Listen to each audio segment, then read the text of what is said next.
오늘은 아브라함 세 번째 시간입니다.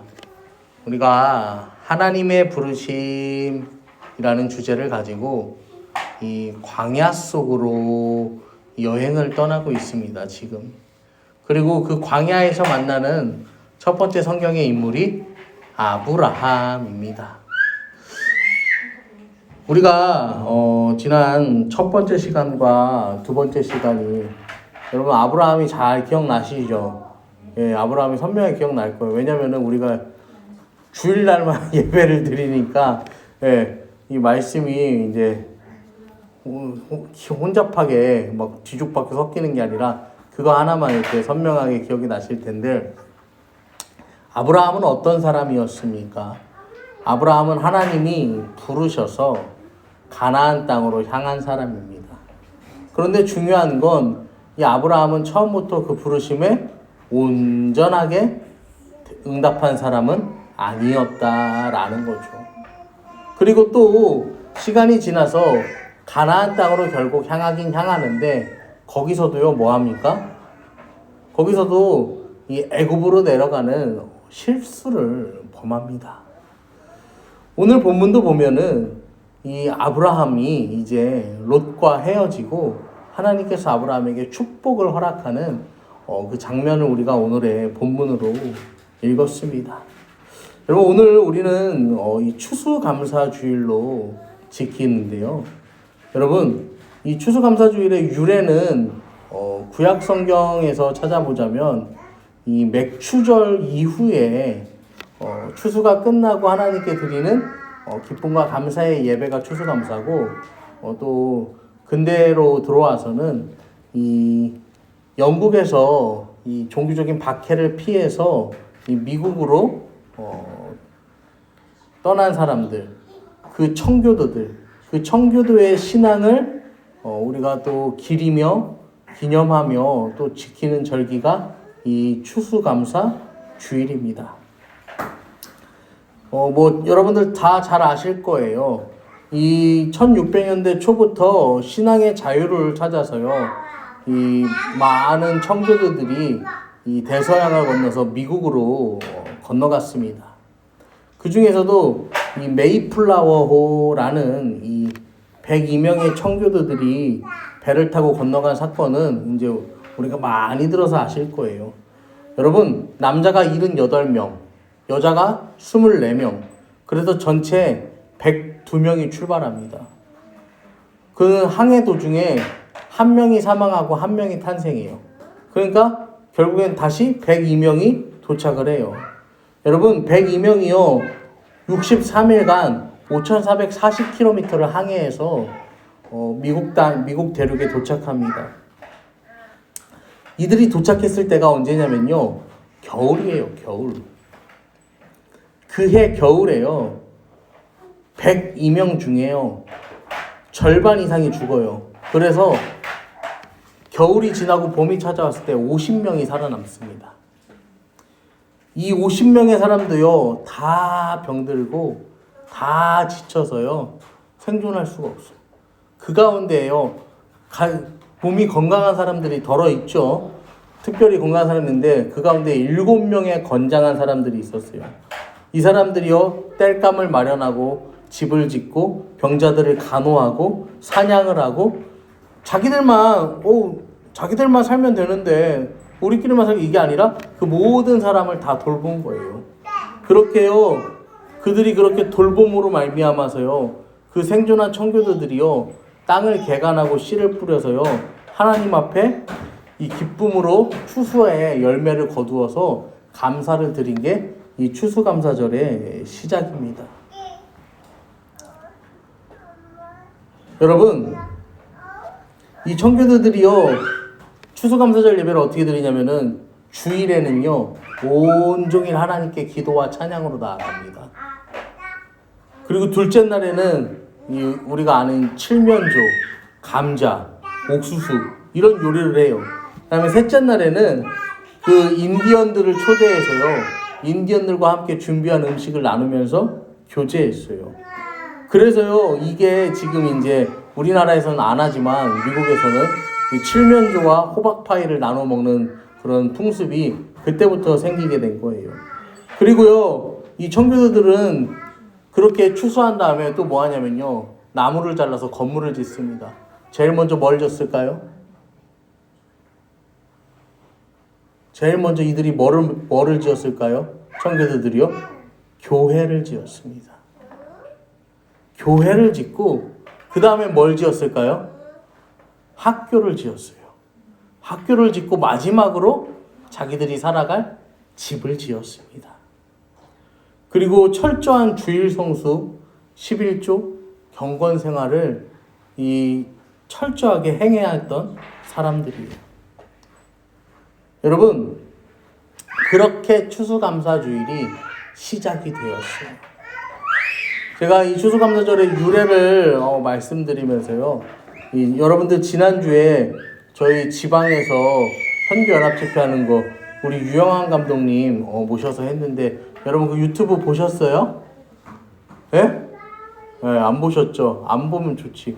왜냐면 우리 유영환 감독님이 한 예화를 제가 하려고 하는데 2번 들으면 재미가 없잖아. 첫 번째 들으니까 얼마나 재밌겠어, 예화가.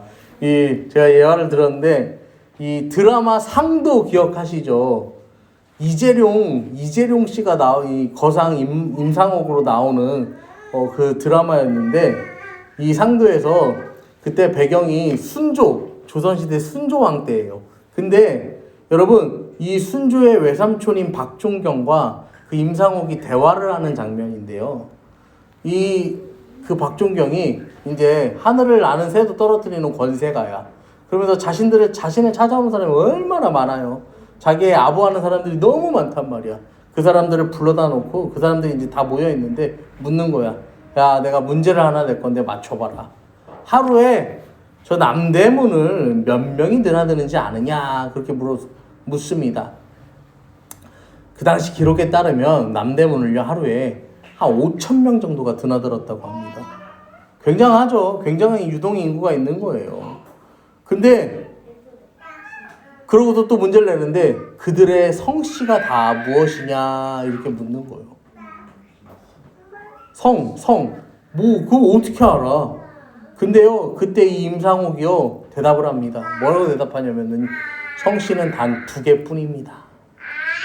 어떻게 성씨가 2개냐 그랬더니, 하나는 이 대감에게 이로움을 가져다주는 이로우리 씨들, 그 다음에 나머지는 대감에게 해로움을 가져다줄 해로우레 씨들이다.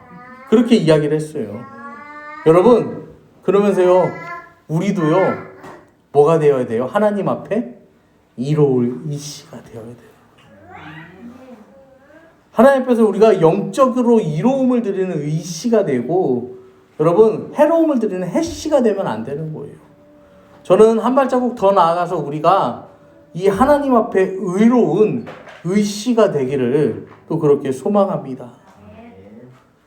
여러분, 청교도와 아브라함의 공통점이 있어요. 뭐예요? 본토 친척 아비집을 떠났다라는 거예요. 청교도들은 왜 떠납니까? 자기들의 신앙의 자유를 위해서 떠나죠. 아브라함은 왜 떠나요? 하나님의 부르심을 받아서 떠납니다. 여러분, 2가지 떠남 다 뭐예요? 2가지 떠남 다 뭐예요? 하나님을 의롭게 하고 하나님을 이롭게 하는 떠남이었다라는 거예요. 이 씨가 되기 위한 여정이에요. 해씨가 아니라, 해로울 해씨가 아니라 이로울 이 씨가 되기 위한 여정이었어요. 그런데요, 여러분, 그 여정이 쉬워요, 어려워요? 여정이 쉽지가 않습니다. 아까 청교도들의 그 스토리를 잠깐 말씀을 드렸는데, 여러분, 그 스토리가요, 쉬워요? 어려워요? 말도 안 돼요. 진짜 말도 안 되는 길을 떠났고 말도 안 되는 죽음을 당한 거예요. 여러분, 100명이 와서 50명이 그의 겨울에 다 얼어 죽고 병들어 죽어요. 여러분이라면 신앙 지킬 수 있어요? 믿음 지킬 수 있어요? 남들을 위해 희생하고 헌신할 수 있어요? 그 추수에서 건졌다고요, 교회를 먼저 지을 수 있어요? 쉽지 않아요. 근데 그들은 그렇게 했다는 거예요. 아브라함은 어떻습니까? 아브라함 모든 뭐 환난과 시련과 고통과 아브라함 많죠. 그런데 결국 종국에는 아브라함은 뭐 했다는 거예요? 하나님께 순종하고 하나님께 이로움을 드리는, 의로움을 드리는 아브라함이 되었다라는 것입니다. 여러분, 우리의 인생길을 걸어가는 동안에도요, 여러분, 우리가 하나님을 이롭게 하는 것, 하나님께 영광 돌리는 삶은요, 결코 쉽지 않아요. 쉽지 않지만 여러분, 그럼에도 불구하고 그 길을 믿음으로 나아가는 저와 여러분 되기를 간절히 축원합니다. 그러면서요, 아브라함이요, 애굽에서 이제 자기 부인 사라를 뭐합니까? 자기 누이라고 속이면서 이 하나의 에피소드를 남기죠. 그 이후에 아브라함이 네게브라는 지역으로 올라갑니다. 그곳에 머무는 아브라함의 인생을 성경이요 13장 2절에 이렇게 표현하는데요. 아브라함에게 가축과 은과 금이 풍부하였다라고 이야기합니다. 지금 아브라함이 뭐가 된 거예요? 부자가 된 거예요. 부자가 돼요. 평온하단 말이야. 부유하단 말이에요. 걱정이 없단 말이에요. 이 부유할 때에 아브라함이 한 일이 뭐냐면요. 13장 4절에 보니까 그가 처음으로 제단을 쌓았다라고 이야기해요. 그리고 그가 거기서 여호와의 이름을 불렀다라고 이야기해요. 여러분, 부유하고 평안할 때요. 하나님이 주신 것으로 만족하며 살아갈 때요. 하나님 뭘 줬다는 거예요? 하나님께 뭐 했다는 거예요? 예배했다라는 거예요. 여호와의 이름을 불렀다는 거예요. 하나님의 이름을 부른다는 것은요, 여러분, 단순하게 하나님 이렇게 부르는 게 아니라 하나님과 인격적으로요, 관계하면서요, 그분과 동행하였다라는 거예요. 이스라엘 민족이요, 애굽에서 430년이라는 시간 동안 종살이하는 동안에요, 이들은요, 하나님의 이름을요, 뭐합니까? 잊어버립니다. 아브라함의 하나님, 이삭의 하나님, 야곱의 하나님이었는데 누구의 하나님은 안 되는 거예요? 지금 이 시대를 살아가는 내 하나님은 안 되는 거예요. 하나님이요, 내 인생의 실제가 되지 않았다라는 거예요. 우리 어제 다니엘 기도회에서 유기성 목사님이 이제 그런 얘기를 하셨어요. 자녀 세대에게 신앙을 어떻게 물려줘야 하는가, 여기에 대해서 이제 토론을 하다가 그런 이제 인사이트가 나왔다고 했죠. 물려줄 신앙이 있느냐라는 거예요. 근데 어제 또 이창원 목사님이 그런 얘기를 하셨대요. 요즘은 엄마 아빠가 너무 바빠서 할아버지 할머니가 대신 기도해 줘야 될 시대라고. 여러분, 어때요?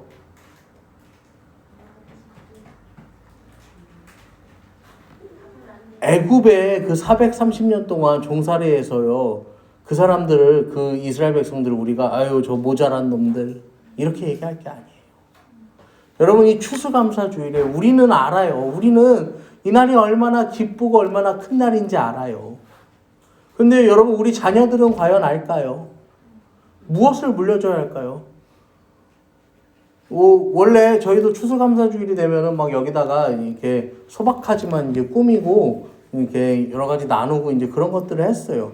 근데 이제 시간이 지나면서 제가요, 그런 마음이 들어서 이제 저희는 그렇게 하는데, 다니엘 기도회를 하면서, 좀 너무 세상에는 어렵고 힘든 사람들이 진짜 많이 우리 주변에도 있지만, 그래서 차라리 거기에 들어가는 모든 재정과 또 추수감사주일에 드려지는 예물의 일부를 모아서 우리가 다니엘 기도회 사랑의 헌금을 보내자. 그게 낫겠다. 그래서 이걸 굳이 이제 꾸미지 않고 그거를 준비해서요, 사랑의 헌금으로 또 그렇게 저희가 보냅니다. 여러분,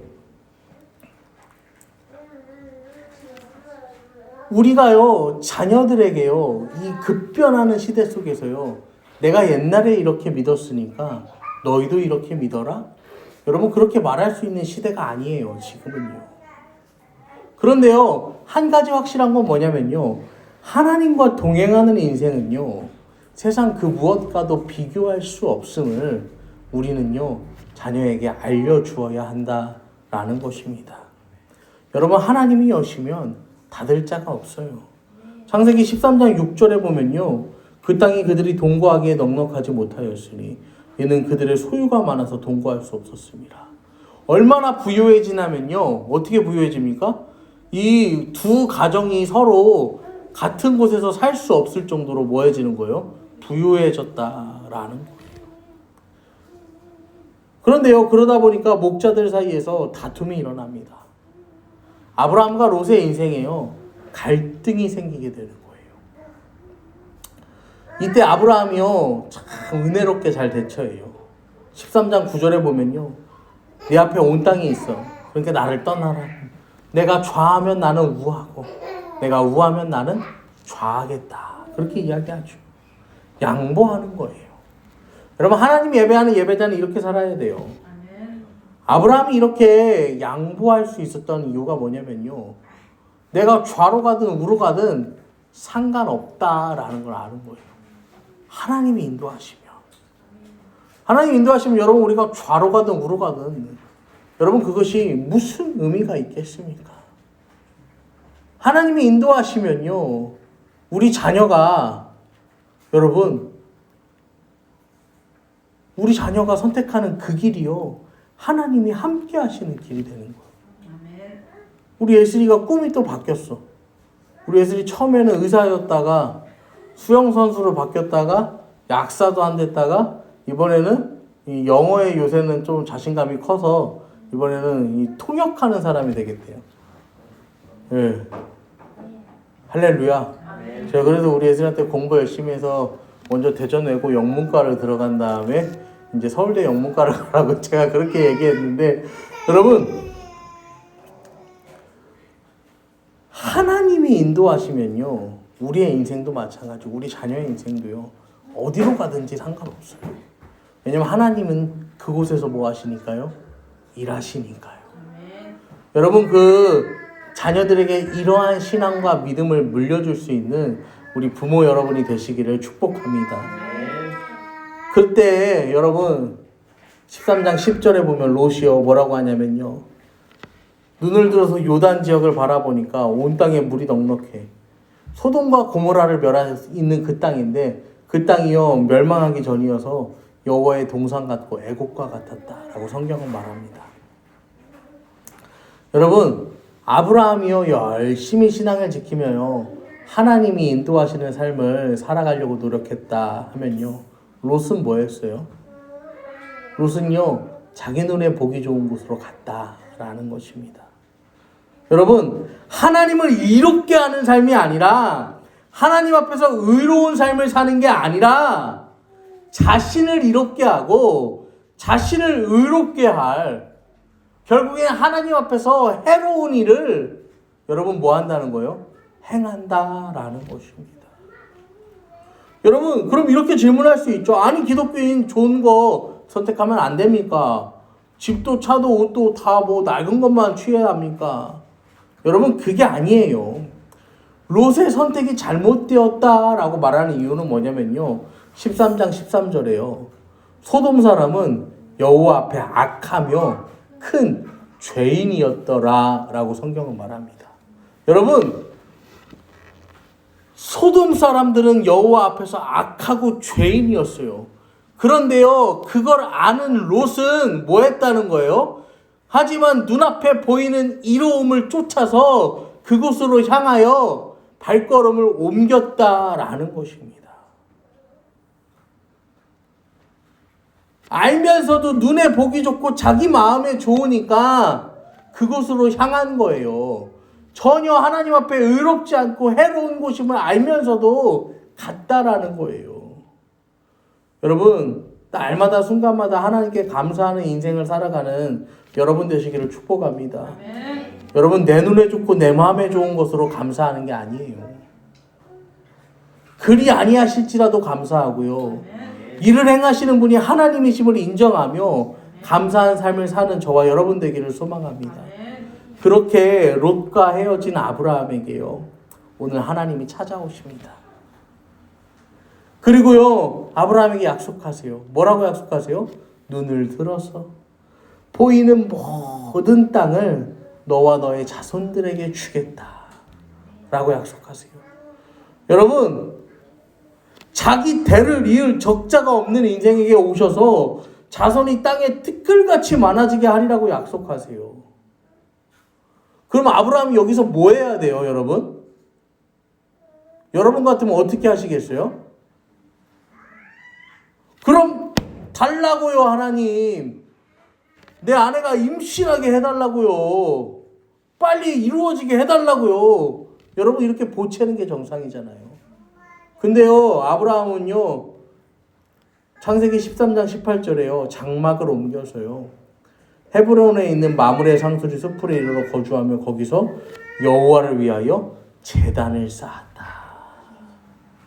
여러분, 이루어진 게 하나도 없습니다.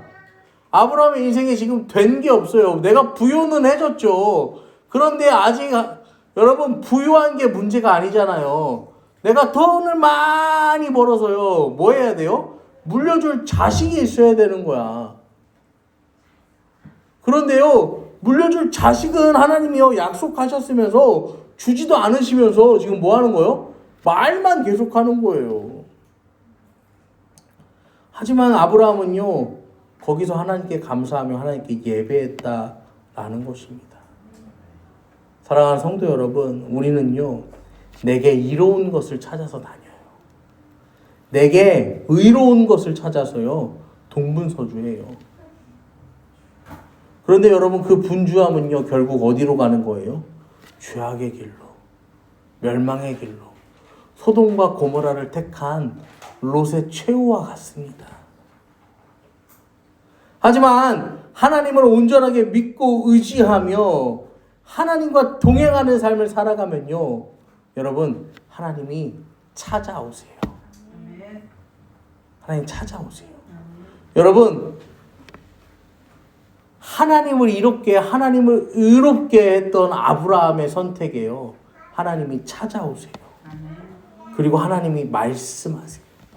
내가 너를 축복하노라. 여러분, 날마다 하나님을 의롭게, 하나님을 이롭게, 여러분, 그렇게 수고하며 노력하는 여러분들을요, 하나님 절대 잊지 않으십니다. 하나님 기억하십니다. 그리고 하나님 찾아오십니다. 여러분 축복해 주세요. 그렇게 하나님께 감사하는 삶, 하나님께 이로운 삶, 하나님 앞에 의로운 삶을 사는 우리 모두가 되기를 간절히 축원합니다.